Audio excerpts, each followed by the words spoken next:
Hello everyone, this is part 5 of What If Naruto and Hinata Run Away Together, and I hope you guys enjoy this video and to like, to subscribe, to share, and check out the playlist, to see more comment down below.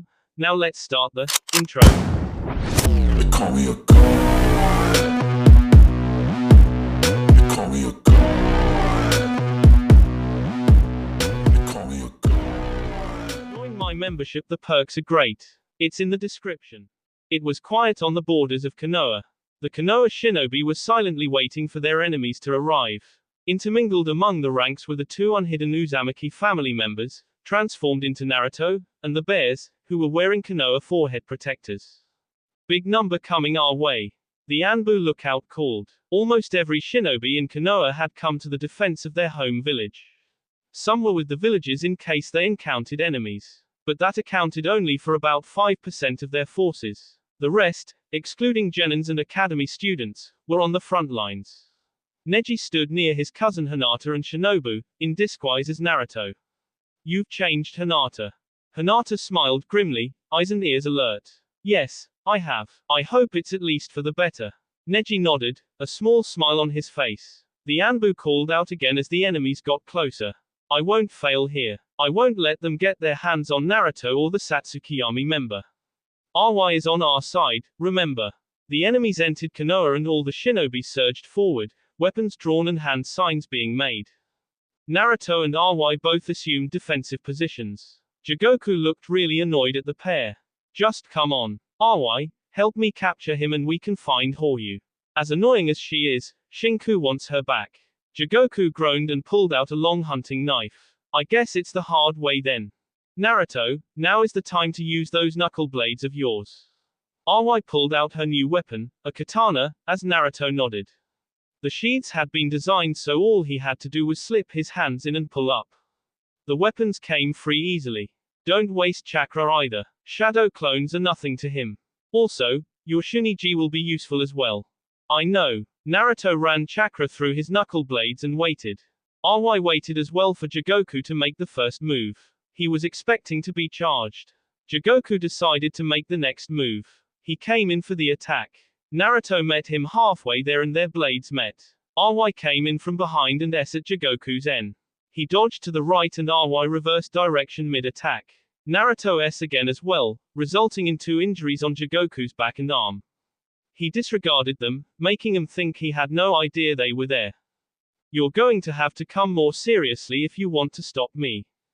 These little scratches won't even interfere with my attacks. Jigoku flexed his arms and came towards Naruto again. The knife came down straight for his C, which Naruto blocked with his knuckle blades. The two shinobi were locked in a fierce staring contest as neither gave any ground. RY snuck in while the two were focused on each other and first hit Jigoku in the stomach with the hilt of her sword. As he doubled up in pain, she brought the sword down for his N. He dodged, only to be hit by a Rasengan in the same spot on his stomach that he had just been hit by RY. How? Jigoku gasped. How did you learn to correctly form the Rasengan? Naruto moved in with his fist pointed down without answering. Jigoku rolled away cursing. Crap, he's gotten stronger. The bears kept mental contact as they moved around Konoha taking down any enemy Satsukiyami shinobi. No one stood in their way for long. These were only the disposable shinobi in the organization. Even so, Kanaka kept a special eye on Chiro and Shiro. They were the youngest of the clan, also the most inexperienced. Kin and he knew that the others were as well, even aka, one of the more arrogant youngsters. He was always trying to compete with the others. But even aka, as well as the others, cared about them deeply. They may not have been related by B directly. But spiritually they were siblings. And even still, family by B. Kanaka and Kin, who always fought together, sensed panic from the minds of Chiro and Shiro. Kanaka sent a mental command to aka, go aid Shiro and Chiro. Kanaka heard aka confirm as he mentally found the two struggling and tore into the enemy viciously, half in bear form and still half human. Everyone, don't hold back. If you need to transform, go for it. Just make sure the Konoha symbol is visible. All around Konoha, screams could be heard as the bear clan transformed into the true selves. Roars were heard as they went crazy, taking out both the shinobis who found the courage to stay and those who tried to flee.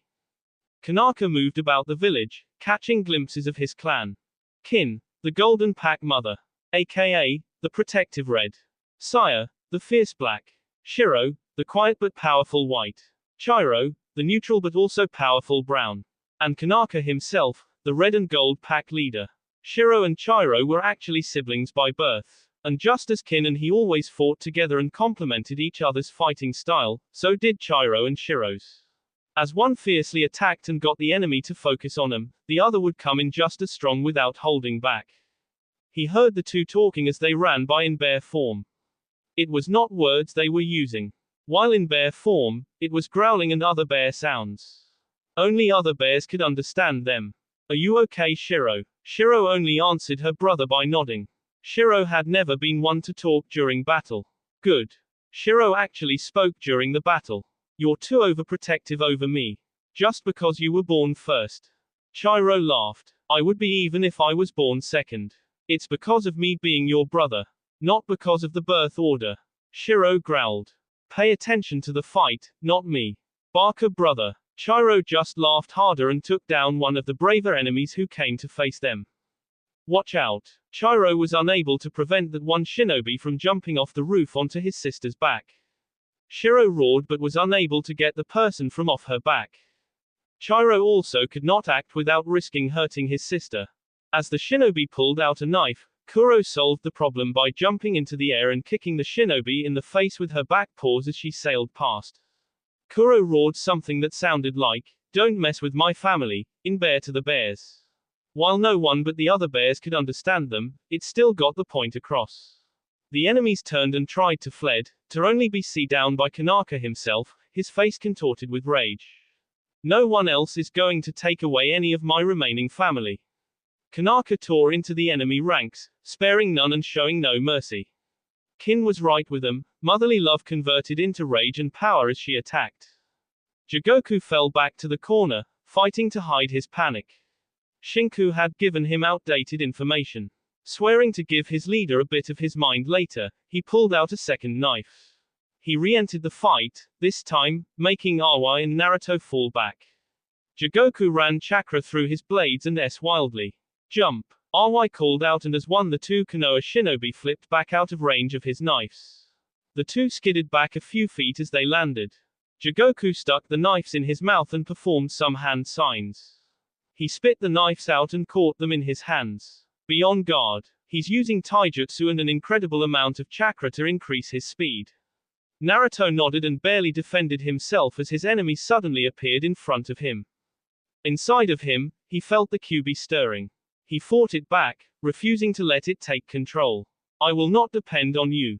Naruto declared through gritted teeth. The Kyuubi fought back, wanting to make his presence known, for both pride and fear of his hostess. No, I am not you. Get back in your cage and stay. Power surged through his body as the Kyuubi was pushed back and stayed still, no longer trying to get out.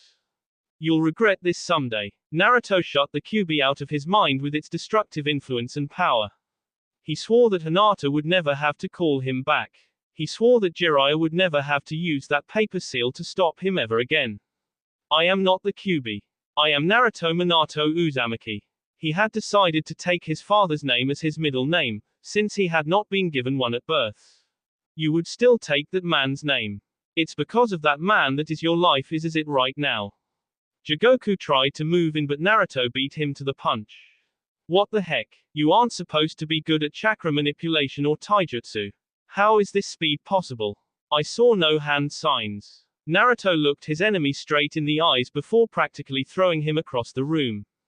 You're right. My life is because of my father. My strength, my stamina. My current abilities are also because of him. My father was a hero until the end. And even though he is now he is still a hero. I am proud of that man. That man who is my father. My father is a hero. Naruto's voice was filled with pride and anger. Jigoku didn't miss this, despite the fact that he had just been thrown into a wall. And it's thanks to the beeline limit I got from him that I have good chakra control and am now proficient in taijutsu. Jigoku got up ignoring the pain that was being felt from all over his body. Then allow me to enlighten you. Jigoku pumped more chakra into the feet and made a last-ditch charge aimed straight for his heart. The two crashed to the ground. Naruto had lost his knuckle blades when he hit the ground, and Jigoku had lost one of his knives as well. But that left the other one aimed straight for his heart. The only reason he was still alive was that one hand was preventing the knife from penetrating skin. It was slowly coming closer to his heart, and both the hand that held the knife and the one preventing the knife from moving closer were trembling. No, you won't. I'm sorry. With his free hand, Naruto formed a chakra knife and thrust in through the heart of Jigoku.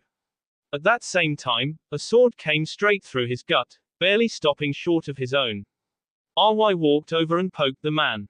Jigoku Ryoshi fell over S. The fighting was S down in the village. The enemy forces remaining were surrendering en masse. Kakashi walked around surveying the damage done to the village. It was a minimum amount, nothing big. They had also lost few people as well. Right now he was looking for Hinata.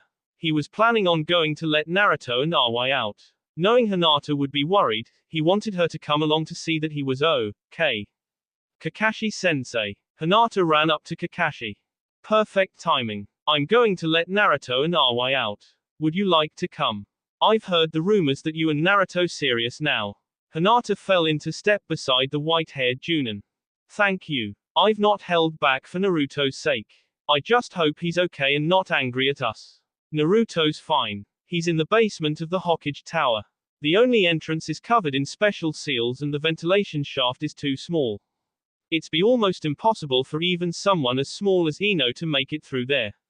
Anyone would have to have very good dexterity to get through there. And even then it'd be hard. Hinata sighed with relief as Kakashi said this. They entered the Hokage Tower and Kakashi walked into an empty office. He pushed the desk away. With two fingers in front of his mouth, he spoke. Kai. The genjutsu hiding the entrance to the basement vanished and Kakashi popped open the trap door. Ladies first. Hinata scaled the ladder quickly and waited for Kakashi to descend. Once he was down, he lit a torch and walked down the hallway. He stopped at a door and released another genjutsu. He opened the door. That was close, RY. Be more careful next time please. You could have me. RY grinned as she wiped her blade clean with a soft cloth. I had everything under control. You're gonna have to wash those clothes soon though. Be hard to wash out after a few days. Naruto looked down on his jacket and pants. B was splattered on them. A door appeared on the far wall. It opened and Kakashi popped his head in. See? Hinata, told you he was fine. Hinata pushed her way in and froze. Kakashi noticed the S body on the floor. His eyes traveled to Naruto's clothes and the wounds on the corpse. That's not your B, is it? How did he get in? RY and Naruto pointed to the vent on the ceiling. Naruto, are you sure you're fine? Hinata ran to Naruto's side. Naruto smiled. I'm fine. Especially now. My victory over him wasn't the only one I experienced. We can rest easy for now. Kakashi shook his head over his former student. This was a perfect chance for AK. At least according to Make Out Paradise. Not yet, we can't. We still have to find Shinku. X. Naruto groaned as he got up. Hinata looked at him with questioning eyes that seemed to yell, were you lying to me when you said you were unharmed? Naruto tried to placate her. You see, when he came at me, he knocked me to the ground hard. Very hard. Kakashi, what did you say about Shinku? He is somewhere in Konoha. If you feel up to it you can help look. Though you might want to change first. Naruto looked down on his clothes again, imagining the reactions from the medical ninjas, especially Tsunade. Might be a good idea. Though all my clothes are at the house. Kakashi motioned for them to leave the room. I'll go there quickly and change so I don't get unnecessary attention. When I'm done, I'll summon a lot of shadow clones to help speed up the search. Kakashi nodded. I'll walk you to your house and join the search after that. Naruto left the room after Hinata. You can get there faster that way escorted by a Junin. Naruto left his house in fresh clothes. He hadn't particularly wanted to. But he didn't want everyone stopping him asking him if he was okay. He summoned some clones and made them search the village for Shinku Tebanasu. He himself joined the search, joining Hinata and Shizun's team. He noticed that on every search team was a Hyuga.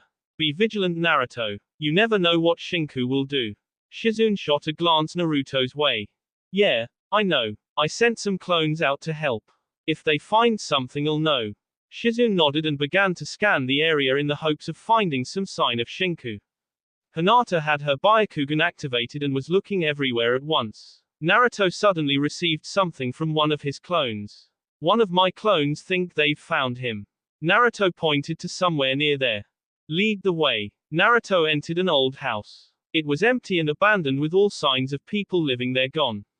Except for one of the walls. Naruto could tell one of his clones had passed through it. Confused, he tapped on the wall. It fell over with a crash and Naruto found himself looking into a recently used passageway.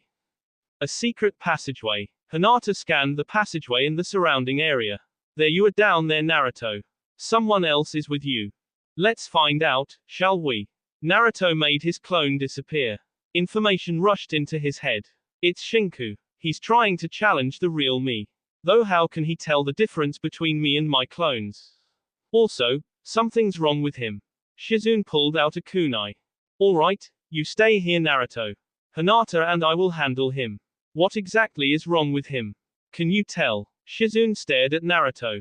No way. I'm going with. It's bad enough that I was drugged and hidden away for this fight. Now it's my turn to get some action. Shizune was forced to give in. Otherwise, she knew, he would say nothing. He's disoriented. Somehow he's not in his right mind. Like something broke within his mind. He's acting like a child. Alright, come on. Naruto, be careful. Promise me that. Shizune blocked Naruto from going down the passageway. But first you must promise me you'll be careful. I won't let you pass until you do that. Do you understand? I promise, I promise. Let me pass already, will you? Naruto pushed his way past Shizune and stomped down the passageway. Shizune looked on with concern. Naruto noticed they weren't following and turned around. You two coming or what? Don't tell me you would let me face him alone. Shizune and Hinata started down the passageway. Both noted he was suddenly in a bad mood. Shinku's not the only one acting like a child. Shizune hurried after Naruto. What's wrong with him? He was just now in a good mood.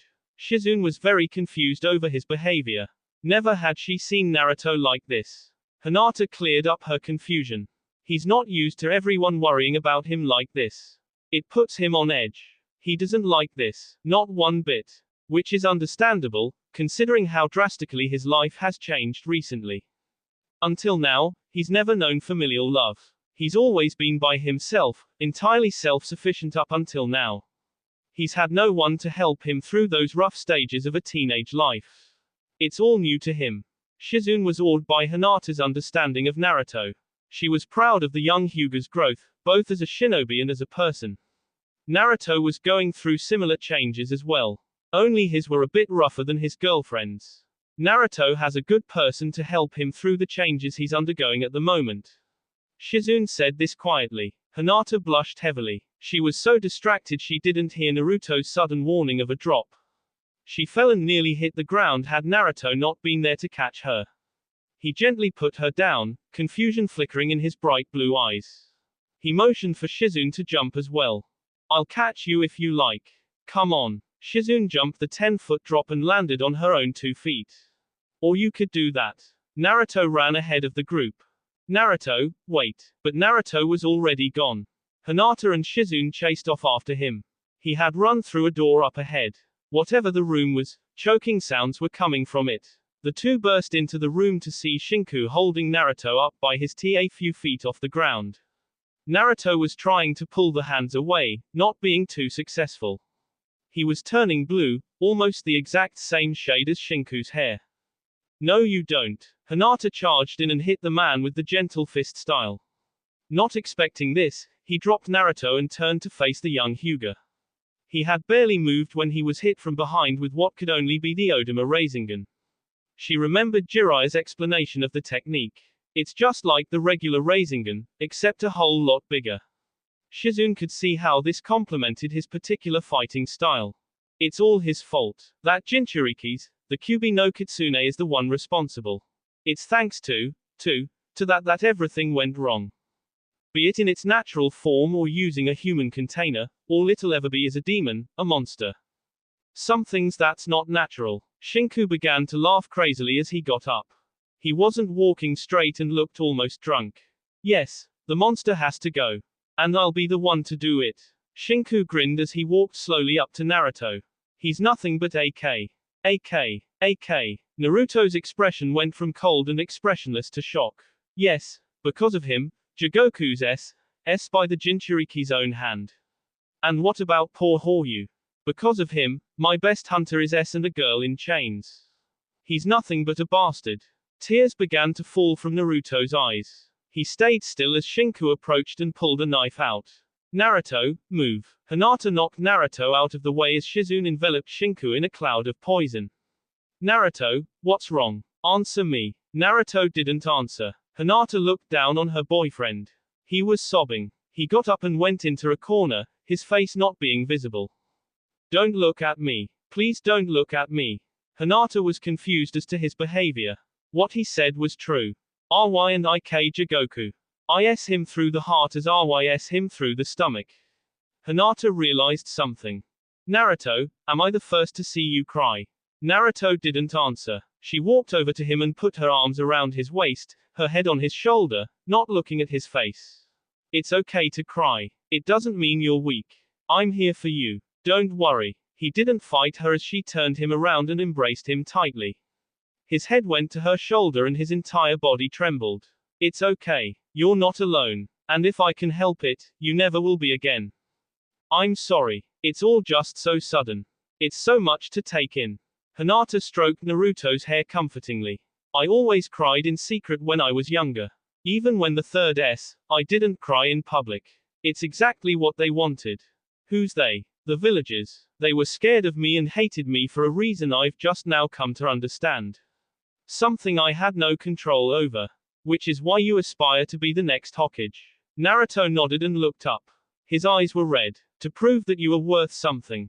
Again he nodded. You never needed to. When we were only academy students, even only genins, I admired you so much. That strength and determination you had inspired me to become a great shinobi. That will be all for this video. Be sure to like, subscribe, share, and comment down below for more videos. Goodbye.